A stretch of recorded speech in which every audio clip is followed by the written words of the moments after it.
आने वाले बयान से। हाल ही में देश के प्रधानमंत्री की तरफ से एक अपील आई जिसने सबका ध्यान खींचा।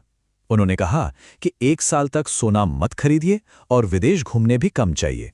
अब जाहिर है जब इतने ऊंचे पद से कोई ऐसी बात आए तो हलचल मचना तो तय है। और यहीं से हमारे दिमाग में एक बड़ा सवाल आता है, क्या देश किसी गहरे आर्थिक संकट से गुजर रहा है?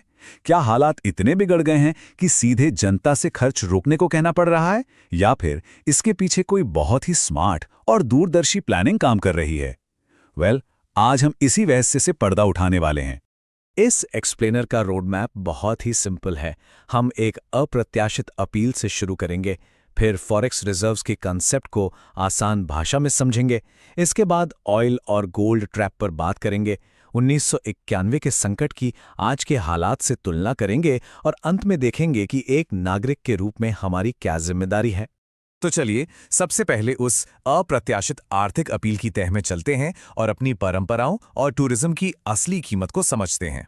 हम सब जानते हैं कि भारत में सोना सिर्फ एक धातु नहीं है, ये एक इमोशन है। लेकिन क्या आप जानते हैं कि देश में इस्तेमाल होने वाला ज्यादातर सोना विदेशों से इंपोर्ट होता है? जब हम त्योहारों पर भारी मात्रा में इंपोर्टेड सोना खरीदते हैं या फिर छुट्टियां मनाने विदेश जाते हैं तो उसका पेमेंट इंटरनेशनल मार्केट में अमेरिकी डॉलर में करना पड़ता है। इसका सीधा सा मतलब ये हुआ कि हमारे देश की संपत्ति यानी विदेशी मुद्रा तेजी से देश के बाहर जा रही है और इसी वजह से हमारे घरेलू फॉरेक्स रिजर्व्स पर एक भारी दबाव पड़ता है। अब ये फॉरेक्स रिजर्व्स क्या भला है? आइए इसे एकदम सिंपल भाषा में समझते हैं।